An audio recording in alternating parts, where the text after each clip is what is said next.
نن زمونږه دریم سبق دی د سیرت. تیر سبق کې مونږه د اسماعیل علیه السلام واده ویلیو چې واده یې وکړه، بیا د الله حکم ابراهیم علیه السلام ته چې کعبه جوړه کړه، بیا دواړو هغه کعبه بنیادونه کېښو، کعبه یې جوړه کړه، او بیا د حجر اسود خبره پکې شوې وه چې د حجر اسود څه شی دی، څه ته وایي، دغه ګټ د کوازي هغه ګټ. او بیا وروستو خبره چې وروستو دغه ته راله چې کعبه جوړه شوه، ابراهیم علیه السلام ته الله وایي چې اوس اعلان وکړه چې خلک راځي حج له. اعلان ابراهیم علیه السلام وکړو، هغې کې ما څلور خبرې تاسو ته کړې چې یا په جبل ابي قبیس منی ودرېد اعلان یې وکړو، یا په دې حجر اسود منی ودرېد اعلان یې وکړو، یا په عرفات منی. دې دریو ځایونو کې روایتونه دي. بیا د حضرت اسماعیل علیه السلام نه وروستو بله وخته پورې خلک ټول په توحید و. بیا وروستو شرک چې چا شروع کړی و هغه مې ویلي، او هغه څوک و؟ عمر ابن لوحی، دا یو سردار و. د بیا شام ته چې تللی و نو هلته خلکو عمالقه قوم او هغو ځان له بوتان جوړ کړي وو، نو ده ته بیا یو بوت راوړ، بیا یې خانه کعبې باندې کېښود، بیا خلکو ته وي چې خپل بوتان یو یو جوړوئ، او که بل نورو ته هم اجازه شته، خو د دې خاوره ګټه به د مکې د دې نه به بوت جوړوئ او یو بوت به په دې خانه کعبه ږدئ. بیا وروستو د توبه خبره پکې راله چې هغه د یمن بادشاه هغه بیا خط لیکلی و چې نبی علیه السلام که زما په ژوند کې پیدا شو نو زه به په هغه باندې ایمان راوړم، او که پیدا نه شو دا خط دی، دا به وله ورکوي چې زما په نبی علیه السلام باندې ایمان راوړلی. بیا قیصر روم خپل واقعه چې د اصحاب الاخدود پکې راغلو، هغه پسې خپل دوه گورنران لیږلي وو، ابرهه او اریاد، نو هغو دواړه تللي وو، بیا خپل منځ کې خلاف شول، او ابرهه ولګېد، اریاد یې قتل که ویې وجه. بیا قیصر روم خبره پکې شوې وه چې هغه قسم خوړلی و چې زه به ابرهه نه به بدل اخلم، دی د ده دا ویښته به دغه خاورو کې دښکومه. هغه ول خپل سر وخوری و او ویښته یې په دغه خاورې کې واچول او ویې لېږل. او د هغې نه وروستو ابرهه د خپل باچا خوشحالولو دپاره یو د کعبې شکل کور یې جوړ کړی و، او بیا یې خلکو ته باچا ته یې وي چې ته اعلان وکړه چې دا خلک دغه له راځي حج دې دلته کوي. بیا یو قبیله وه نسی، هغه یې پکې ګندګي کړ وه، هغه یې خرابه کړ وه. بیا ابرهه د خانه کعبې دروانولو په اراده تللی و، هلته یې بیا د عبدالمطلب اوښان نیولي وو، هغه وله هغه خبرې ټولې شوې، او الله پاک بیا هغه مرغۍ را لېږلې، هغه یې تباه کړه. اوس به مونږه دریم سبق ویو. نبی علیه السلام ذکر چې دی هغه په تورات کې هم په تفصیل سره لیکلی شوی دی، او بعضې راهبانو په ګرجو کې د دې سیرت نه د نبی علیه السلام هغه حالات، د هغه صفتونه چې کوم بیان کړي چې د نبی علیه السلام مخ مبارک به داسې، لاسونه به داسې، سر به یې داسې، خپې به یې داسې، نو هغو بعضې پکې د هغو نبی علیه السلام تصویران هم جوړ کړي وو. مقوقس سره پراته و. یو جبیر ابن مطعم وی چې زه یو راهب سره میلاو شوم، هغه ما ته وایي ته د کوم ځای یم؟ زه د مکې. وی ته ما سره ګرجې ته راشه. چې لاړم وی که زه تا ته تصویران وښیم هلته مکه کې چې کوم پیغمبر مبعوث شوی دی د پیغمبرۍ دعوه یې کړله دی لا مسلمان شوی نه و دا سړی ته به یې وپېژنې او زه به یې څنګه ونه پېژنم. یو تصویر یې ته ښیو ما ورته وی چې یو یې ښیو ما دقه هغه پیغمبر دی. په تورات کې د نبی علیه صلات وسلام ذکر ډېر په تفصیل سره شوی او دا یې پکې لیکلي تورات کې چې مولده بمکه و مهجره بطیبه چې دا پیغمبر په مکه کې پیدا کیږي او د هجرت ځای به مدینه او دا یې پکې هم لیکلي چې انه یقبل الهدیه ولا یقبل الصدقه. هدیه تحفه او گفت دا به قبلی او صدقې مال خیراتونو مال به نه قبلی. او د امت د دې نبی علیه صلات وسلام باره کې دا هم لیکلي چې د نبی علیه صلات وسلام د اوږو منځ کې کومه فاصله چې ده دا د عام سړي نه زیاته ښکارېږي او د دواړو ولو په منځ کې به مهر نبوت وي. او د نبی علیه صلات وسلام امت به حمادون وي صفتونو والا به الله پاک صفتونه به کوي او دس کوونکي به د الله شکر ادا کوونکي به. نو دا ټول تفصیل د نبی علیه صلات وسلام چې کوم بیان شوی دی په نورو کتابونو کې او په دې دومره حالاتو کې او د دې خلکو سره بادشاهانو سره تصویران پراته دا نو دا د بل پیغمبر دومره تفصیل سره د یو پیغمبر نه دی بیان شي. اوس په دې دنیا کې دو طاقتونه هغه وخت کې یو ته به کسرا وي یو ته به قیصر وي. دا د بادشاهانو هغه لقبونه و. د روم بادشاه ته به قیصر وي او د فارس بادشاه ته به کسرا وي. دا دوه طاقتونه او دا داسې و چې نیمه بادشاهي په دنیا باندې د یو بادشاه و او نیم د بله وه. په نیمې دنیا باندې د یو بادشاه تسلط و په نیمه باندې د بل بادشاه تسلط و. خو د الله شان ته وګوره چې دا مکه او مدینه په دې باندې د دې دواړو کې د هیچ چا تسلط او بادشاهي نه و. دا الله پاک یو جدا ځای ساتلی د دوی نه محفوظ ساتلی و د خپل نبي دپاره چې دا نبی به په ده باندې به د هیچ چا تسلط نه مکه کې پیدا کېږي نو په مکه باندې هیچ چا سر نشتی او دا پیغمبر چې بیا لوی شي دی به د ټولو تسلط ختمی. د دې دا بادشاهانې دا ټولې به بیا ختمي او دا مکه چې دا د ټولې دنیا منځ دی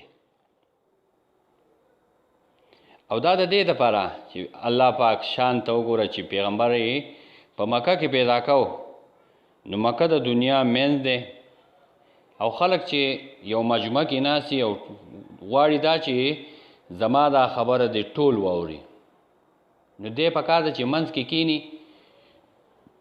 نو غیر چاپیره مجمع چې څومره ده دی چې خبره کوي ټول باوري. نو د مکې مثال هم داسې دی پیغمبر یې په هغه کې پیدا کو چې دی د مشرق مغرب شمال جنوب دا ټول د ده نه فیضیاب شي او د ده خبره ټولې دنیا ته ورسي.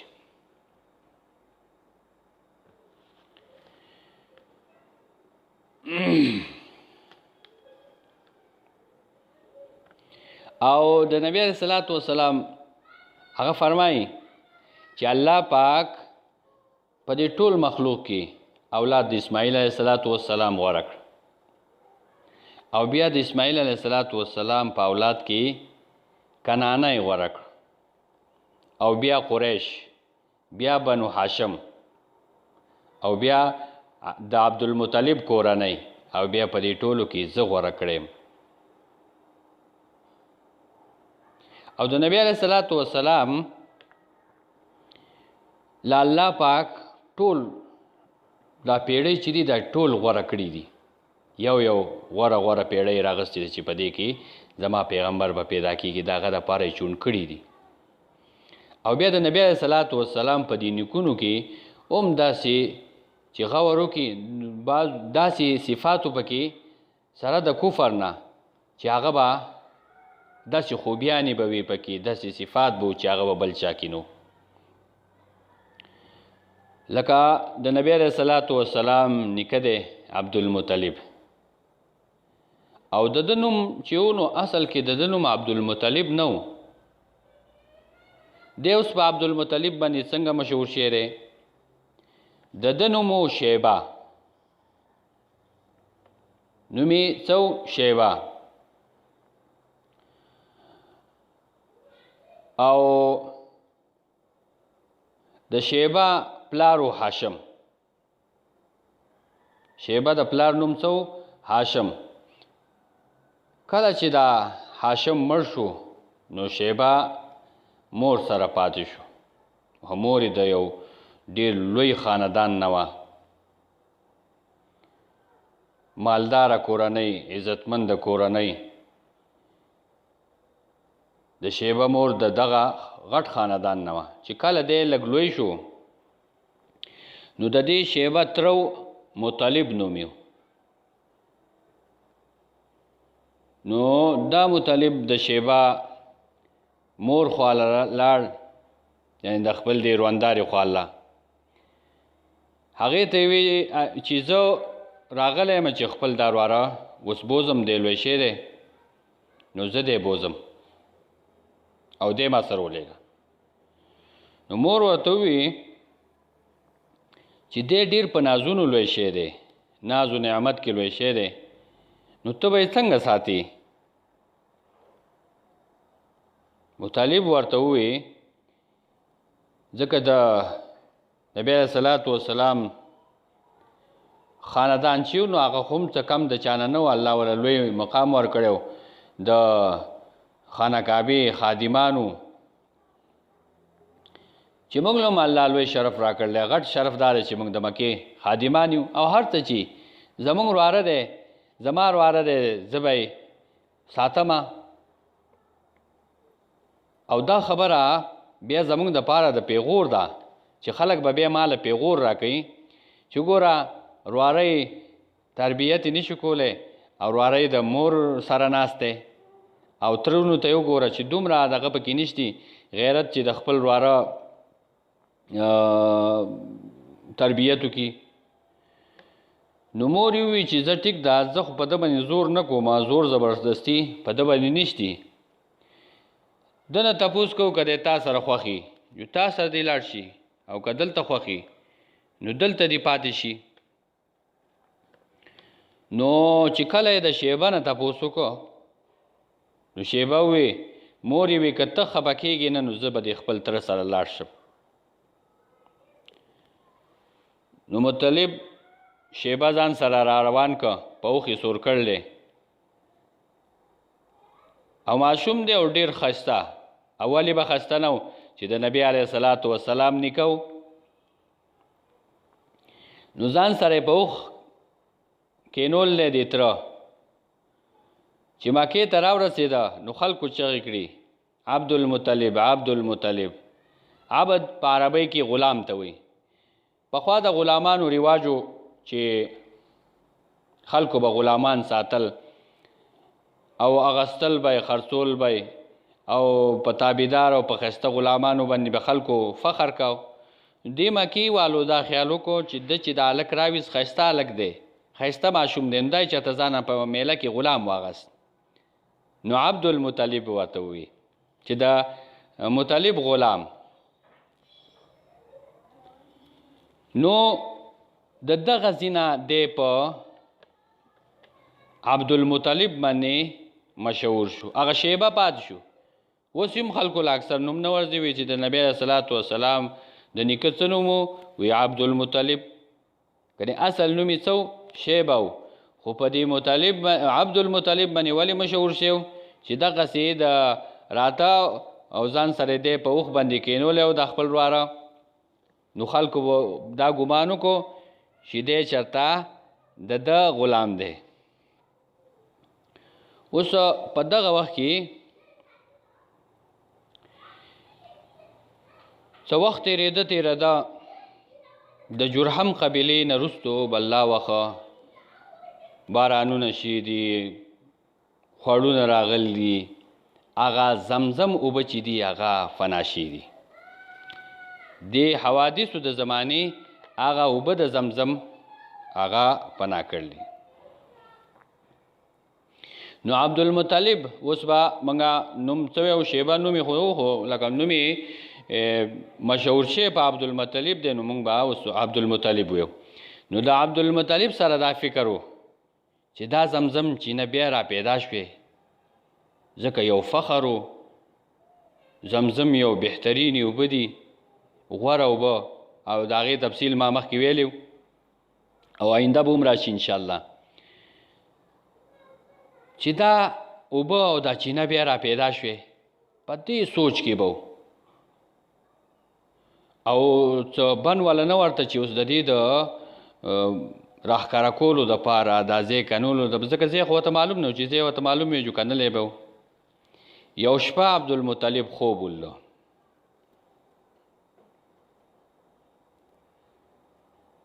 چې یو کس ورته وی خوب کې څه ویني چې یو کس ورته وی احفر طیبه سړی ورته وی چې عبدالمطلب دا طیبه وکنه بله شپه بیا خوب وله خوب کې ورته سړی وی احفر مضمونه درېیمه شپه بیا خوب وله ورته وی احفر بره دا بره وکنه څلورمه شپه باندې صفا خوب وله خوب کې ورته سړی وی احفر زمزم دا زمزم دا چینه چې ده دا راښکاره که دا وکنه اوس عبدالمطلب پوه شو چې دا 3 ورځې مخکې چې ما دا خوب لیده نو دا نومونه د دې زمزمو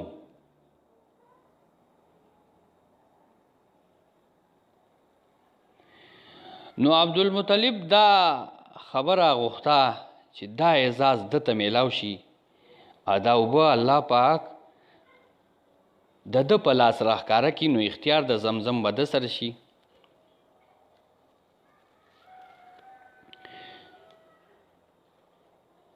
نو یو ورځ یو شپه خوب یې وله چې خوب کې ورته یو کس وی چې احفر بین فرس و دم عند نقرة الغراب چې وکنه په منځ د غوښیانو او د وینې کې او په څنګ د کارغه کې نقرة الغراب الاعصم دا کارغه دې ته وایي نښه یې ورته وښیله چې کارغان خو عموما توري وي دا به داسې کارغه چې یو بڼه به پکې سپینه او عند قرية النمله او دغه ځای کې به میږي ومي د میږو کور به نو په دغه ځای کې دا اوبه لټوه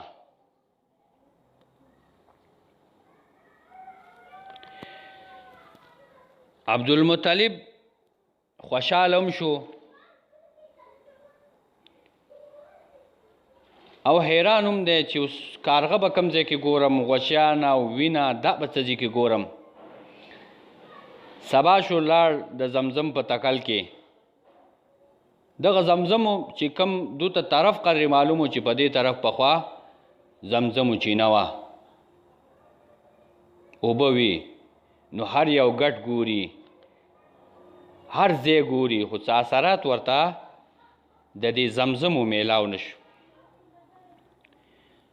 نو عبدالمطلب ډیر خفا او پریشانه راغی واپس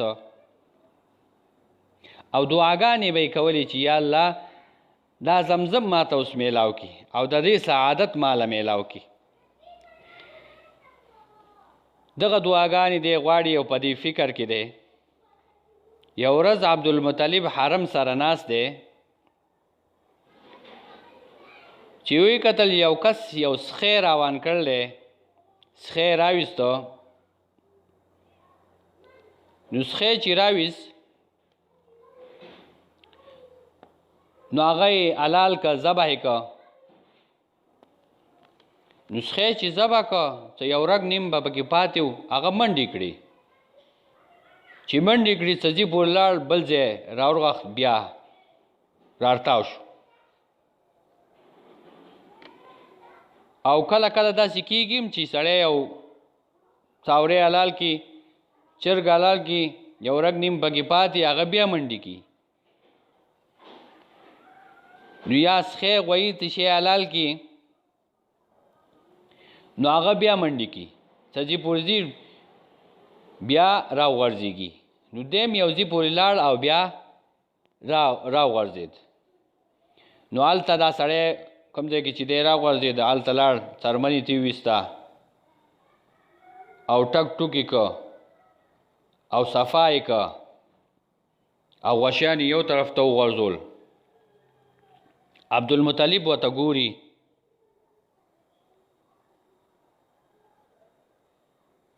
نو عبدالمطلب ذهن ته خبره راله چې هغه خوب کې چې ماته دا اشاره شوه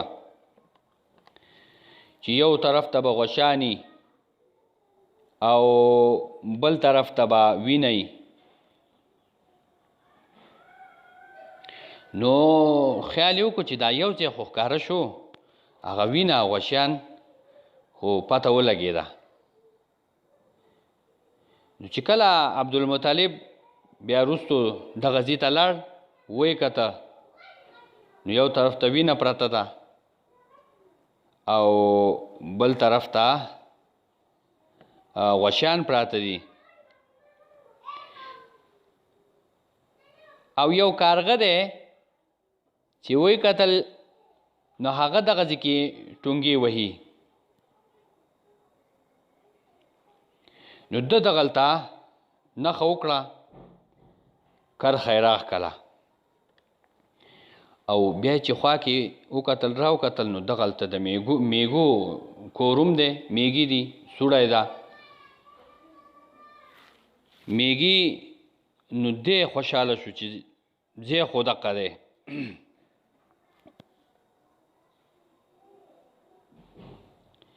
نو سباله دی د کنلو په اراده لاړ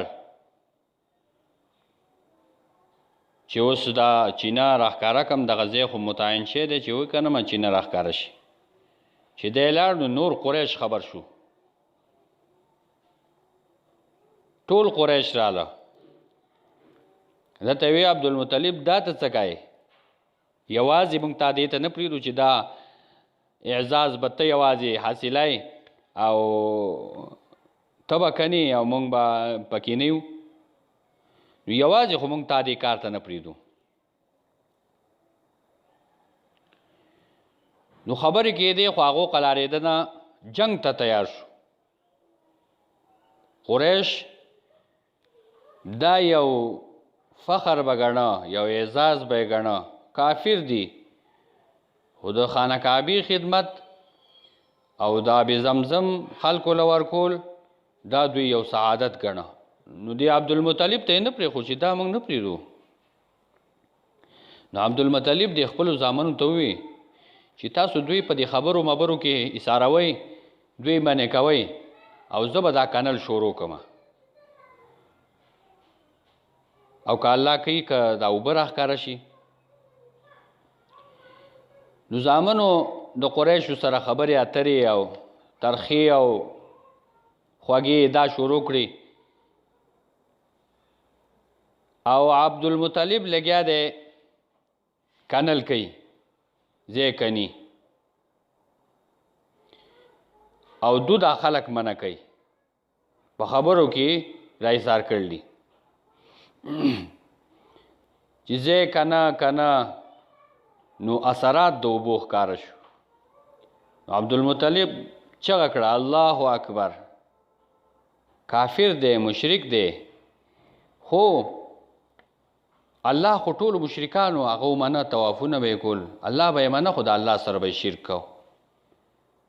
نو الله پاک د نبی علیه صلات وسلام د تره نوم د خپل نوم ناره چې د هغه یې ولده اوبه نو الله اکبر وي.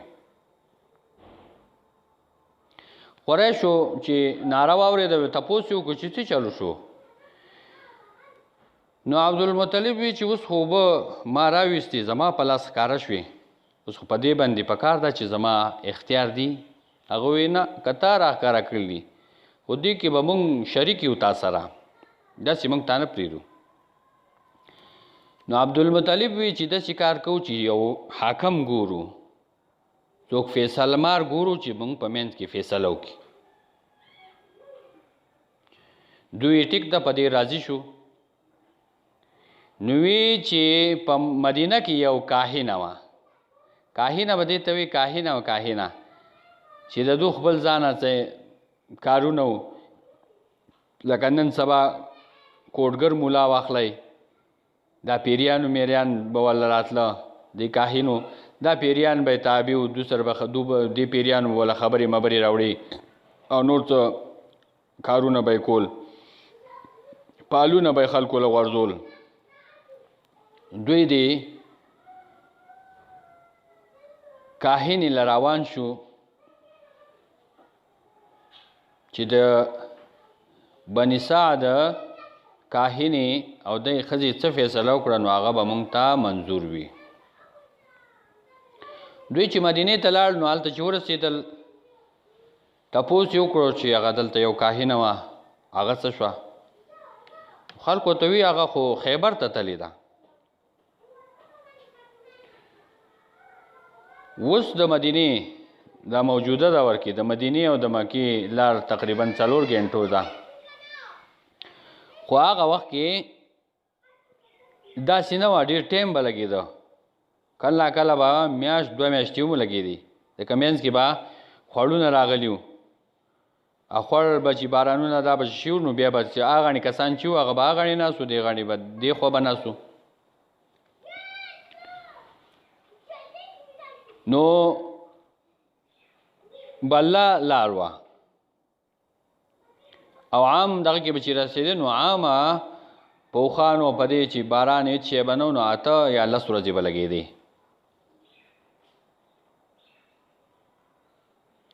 نو دوی د مدینې نه بیا خیبر ته روان شو. خیبر ته چې روان شو په لاره ځي نو دوی سره خپلې اوبه دا ختمې شوي دي، نو اوبه ورسره ختمې شوي دي او روان دي سفر کوي. یو ځای کې کېناسته او ډېر بدحاله شوي دي، مرګ ته نږدې شوي دي. نو دوی وی چې مونږ خاصې مرو، قبرونه ځان له وکنی جو په دې قبر کې به مړه شو. او چې کله د عبدالمطلب اوښه پاڅېده نو لاندې چې وکتل د هغې لاندې اوبه راښکاره شوې، اوبه میلاو شوې. دوی اوبه دا وڅښلې، ځان له جمع کړې او لاړه بیا په مخه. کله چې کاهنې ته ورسېده د هغې خوا ته وی چې موږ داسې راغلي یو، زموږ فیصله ده په دې اوبو باندې. او د لارې قصه یې ورته هم وکړه چې لاره کې موږ داسې روان وو اوبه نه وي، بیا چې د عبدالمطلب اوښ پاڅېد نو لاندې الله اوبه راوخېژولې. نو هغې ورته وی چې د دې دومره غټه نښه تاسو ته وخېلی شوه، بیا تاسو د څه فیصله غواړئ؟ په دې اوبو باندې د دې عبدالمطلب حق دی، ځئ واپس. نو عبدالمطلب اوبه د زمزمو اختیار شو، هغه عبدالمطلب سره پاتې شو. بیا عبدالمطلب یو منت منلی او منښته چې ورته وایي منښته یې کړې وه چې الله که ماله 10 زامن راکړه نو 10 زامن زما وشو نو زه به پکې یو حلالوم، یو به ذبحه کوم.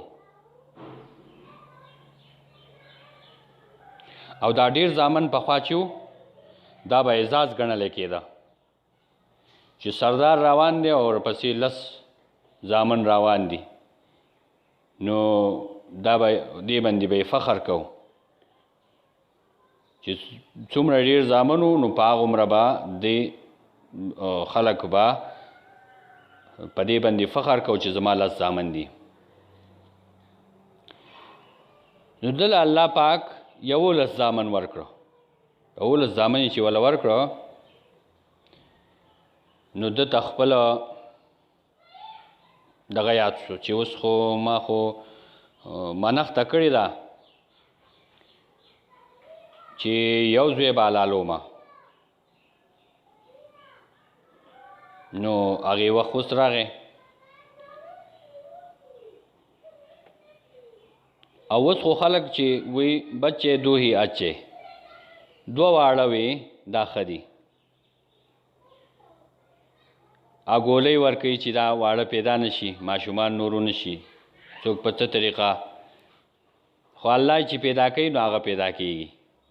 فرعون 80,000 ماشومان وجلی و چې موسی علیه السلام پیدا نشي خو الله چې موسی علیه السلام پیدا کاو نو پیدا یې کاو بیا د فرعون په کور کې لوی کړ. الله چې کوي نو داسې کوي. نو دا زامن چې شو عبدالله وی ټولو کې کشر او ډېر ښایسته و.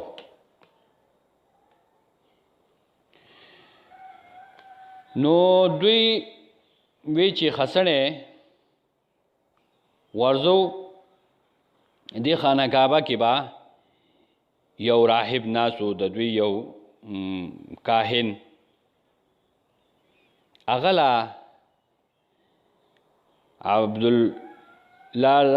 عبدالمطلب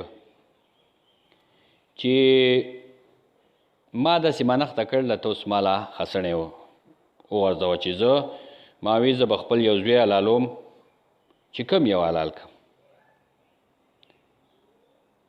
او په دې زړه کې سوال کوي چې الله د عبدالله یې مه راخېژوه ځکه ډېر زیات پیمین و. خسنی چې وویشته نو د عبدالله راوخت. ده بیا وی چې ځه بیا یو پیره د خسنی بیا ووله بیا د عبدالله راوخت وی په 3م ځل بیا ووله بیا د عبدالله راوخت 3 ځله د عبدالله خسنی راوخت.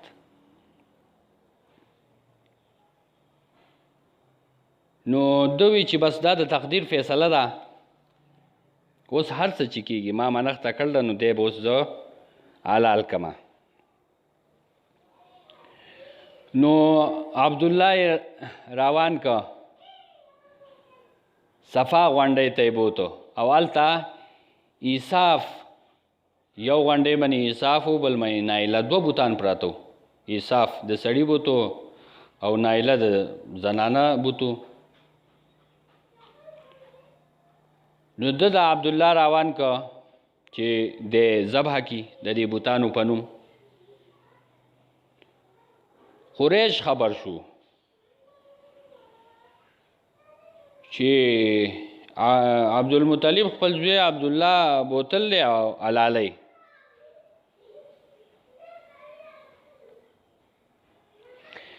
نو قریش لاړه وی چې دا څه کوي دا ورته وی ما منښته کړله وی منښته دې کړله که هر څه دې کړلي زوی خو چا نه یې حلال کړی وی ده وی دا به خو منښته ده نو څه وکړم.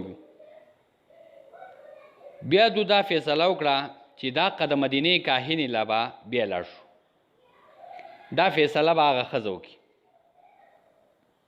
هغې خواله لاړه او ټوله قصه یې ورته وکړه چې د منښته کړله ما او اوس خسنی د عبدالله راختل دی اوس څه چل وکړو. نو هغې ورته ووایي چې تاسو مړی وکړئ یا تاسو نه مړی وشي نو تاسو څه چل کوئ په دیت کې څه ورکوئ وی موږ 10 اوښان ورکوو 10 اوښان. دې کاهنې ورته ووایي چې داسې کار وکئ یو طرف ته 10 اوښان کېدی بل طرف ته عبدالله خسنی کېدی. بیا خسنی وویلی که د عبدالله راوخته 10 اوښان نور زیاتوئ. جو دوی ټیک ده دو بیا مکې ته راله یو طرف ته عبدالمطلب لسو خان بل طرف ته د عبدالله خسنې چې خسنې ویش د عبدالله راوخت لسو خان نور زیات کړو بیا چې خسنې ویش د عبدالله راوخت لس نور زیات کړ چې خسنې ولی لس زیاتې چې سلو خان پوره شو نو خسنې د خان راوخت نو عبدالمطلب ډیر زیات خوشاله شو هغه سلو خان حلال کړ سلو خان د عبدالله په بدل کې سلو خان حلال کړ او نبی علیہ الصلوۃ والسلام به فرمایل انا ابن الذبیحین چې زه د دو چې چا باندې د حلالولو اراده شي دا غوز ویمه پلار د اسماعیل علیه السلام د نبی علیه الصلوۃ والسلام چې د چا په نسل کې دی د چا په اسماعیل علیه السلام هغه الله حکم کړی چې دی حلال کا او دلته د نبی علیه الصلوۃ والسلام پلار باندې هم دا د منښته کړو چې دا نو نبی علیه السلام وی چې زه دا دوو داسې کسانو بچی ما چې هغو باندې د حلالولو اراده یې کړوه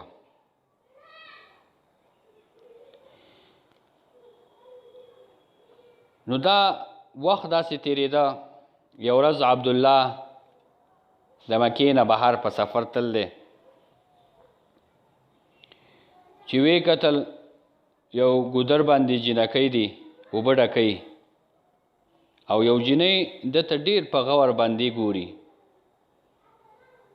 د نه یې بیا اخر تپوس وکړو چې ستا څه نوم دی ده ورته وایي زما نوم عبدالله دی وی هغه عبدالله ته یې د عبدالمطلب زوی ویاو وی سبا داسې کار وکړه چې خپل پلار زمونږ کره راولېږه عبدالله چې واپس راغی مکې ته پلار عبدالمطلب ته دا خبر وکړه چې دغسې د فلاني قوم یو جنۍ وه ما ته یې داسې خبره وکړه نو پلار ورته وایي چې ته خو ډېر قسمته یې خوش نصیبه یې چې دې جنۍ تاله د واده پیغام راکړلی چې زه دا سره واده کوم او دې جنۍ ډېر غټ غټ سرداران رد کړي دي نو معلومیږي دا چې تا سره واده کولو دا غواړي یو څو ورځې پس دوی لاړل هغه جنۍ پلار یې ډېر عزت وکړو ډېر خیال یې ولو ساته دوی ورته خپله خبره وړاندې کړه چې موږ داسې راغلي وو نو جنۍ پلار ورته وایي چې زه تاسو ته معذرت کوم هغه جنۍ وایي چې زه د سره واده نه کوم دوی ورته ووایي چې دې جنۍ خو موږ ته پخپله خبره کړو اوس څنګه دا خو زموږ بې عزتي ده چې موږ ته یې ووایه اوس بیا وایي چې نه نو هغه جنۍ دندې نه آواز وکړو چې داسې کار دی معلومیږي داسې عبدالله ته وایي چې ستا مخکې چاته یو واده شته واده دې کړلی وي او ما واده کړلی وی ما چې ته ولیدې نو ستا په دې تندي کې یو پړق و او هغه ما وی چې الله به زما د خېټې نه پیدا کړي خو هغه اوس ستا په تندي کې نشتي معلومیږي دا چې ستا واده شته هغه د بل چا په قسمت کې هغه بچی دی نو زه تا سره اوس ولې واده وکړم ما خو د دې سعادت دپاره واده کو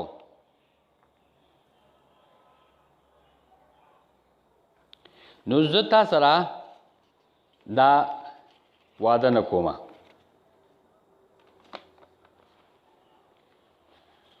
نو دوی واپس راله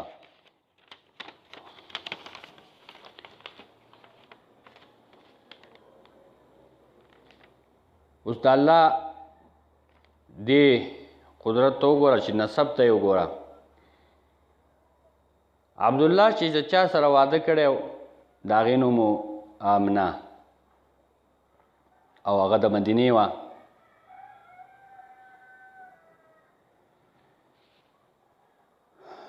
نو پیدا یې په مکه کې پیدا که او مدینه کې ولا بله نکاح نه آلته پیدا کړه چې دی خو دلته پیدا کېږي دی دلته پیدا شو او پیدا کېږي به دې ځای کې هجرت به مدینې ته کوي که نو هلته یې نکاح نه یې دا غځې شوه نو د مخکې نه والا د هجرت د انتظام هم کړی یو صحابي دی حسان رضی الله تعالی عنه یو جلیل القدر لوی صحابي دی او دومره لوی شان والا دی چې په مسجد نبوي کې به شعرونه وي او د نبی علیہ السلام په وینا به وي نبی علیہ السلام به ورته وي چې وایه او کله چې دی منبر ته وخته نبی علیہ السلام به دعا وکړه اللهم ایده بروح القدس الله د تایید وکا د مضبوط کی دته دا نوی نوی مضمونونه په زړه کې واچي نو شعرونه به وي دا حسان رضی الله تعالی عنہ وای دی وی چې زه مدینه کې وم او زما عمر 2 کالو د نبی علیہ الصلوۃ والسلام لا پیدا شوی نه دی د نبی علیہ الصلوۃ والسلام نه په عمر کې دی 2 کاله مشر دی وی یو ورځ د کافرو یو کاهینو په منډه منډه راغی خلکو ته وی چې خلکو ولید نبی هذه الامه تاسو خبر شوي د دې امت هغه پیغمبر پیدا شو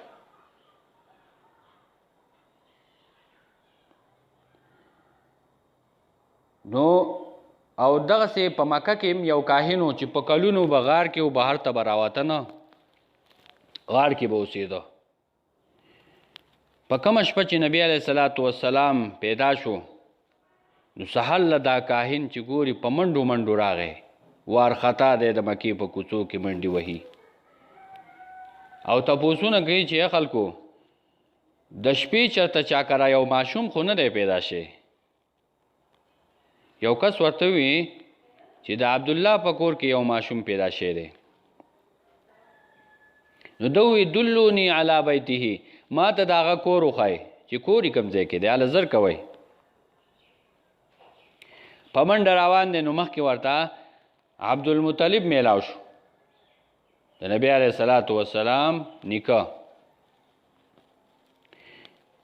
نو ډیر حیران شو چې دا هغه سړی دی چې چېرته د غاره راوتی نه دی چې دی نن څه بلا راوویسه او په منډو سر دی کاواک دی وارخطا دی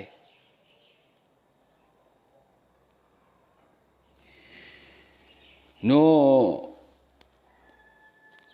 عبدالمطلب ته تپوس وکړو چې ولې وی زه خبر شویم چې ستاسو په کور کې یو ماشوم شی دی او ما ته یو نظر وښیه هغه ورته وی چې هغه زما نوسی دی زما د بچي د عبدالله په کور کې پیدا شوی دی او زما بچی مړ دی عبدالله وی ته یې ما ته یو نظر وښیه چې ویلې ده فخر مغشیا نو په یره رارتاو شو د یرې د وجې او بېخوده شو چې کله په هوش کې راغی نو وی ولید نبی هذه الامه یا خلکه د دې امت هغه پیغمبر پیدا شو او بیا وی انتقلت النبوة من ولد اسرائیل انتقلت النبوة من ولد اسرائیل چې دا نبوت چې دی دا منتقل شو بل د بل طرف ته لاړ د اولاد د اسرائیل نه یا د یعقوب علیه السلام د اولاد نه لاړ بل طرف ته کاهن یهودي و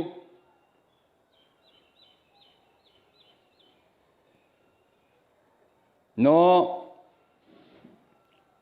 دا ټول انتظامات دا د نبی علیه الصلاة والسلام د پاره شروع راهبانو سره په ګیرجو کې د نبی علیه السلام تصویران پراته، د هغو صفات په تورات کې د نبی علیه السلام سره د نبی علیه السلام صفات په تورات کې ورسره پراته، او د نبی علیه السلام د پیدایش په وخت کې د اسمان ځمکو پرېږده د اسمانونو هغه باندې پیرې لګېدل چې دا پیریان او دا شیطانان بره څه وانه وړي. دا ټول د نبی علیه السلام د راتلو انتظامات. عبدالله ابن عمر رضی الله عنه فرمایي چې زما پلار یو پیرا یو سړی ولیده، وی کتل، نو عمر رضی الله تعالی عنہ وفرمایل چې دا سړی چېرته پخوا کاهن دی یا اوس کاهن دی یا چېرته تیر پخوا کاهن پاتې شوی دی. هغه راوباله تپوس یې ترې وکړو چې ته کاهن یې؟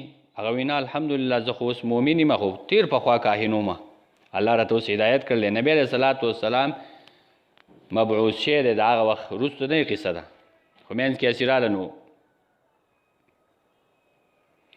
نو عمر رضی الله تعالی عنہ ورته وی چې ته مونږ ته د خپل د تیر وخت یو عجیبه ناشنا غوندې قصه مونږ ته واوروه. ده وی زه کاهن وم او زما خواله به پیریان دا هم راتله، ځکه دا شیطانان او دا پیریان د دې خلکو اکثر تابع او دوی ته دا خبرونه راوړي، یو خبر رښتیا یې درې نور غلطي غوږ ږدي باره. یو ورځ پیری راغی په بد حال دی، پریشانه دی. ما ورته وویل چې ولې څه چلو شو؟ هغه وویل زمونږ خو حالات خراب دی، بره نشو تللی، څه خبر نشو راوړی، کټوۍ هر څه زمونږ په بله پراته دي، کټونه الټه پراته دي. وی ولې؟ وی د آخري زمانې پیغمبر پیدا شوی دی، دا مقام الله پاک بل چاله نه دی ورکړی، بل پیغمبر لی نه دی ورکړی. دا ټول انتظامات د نبی علیه السلام د راتلو مخکې نه الله پاک هغه د راتلو انتظامات کړلي. انشاءالله که ژوندې بیا به بل اتوار منې که الله ژوند راکړه ویو به انشاءالله. واخر دعوانا ان الحمد لله رب العالمین. نن زمونږ دریم سبق دی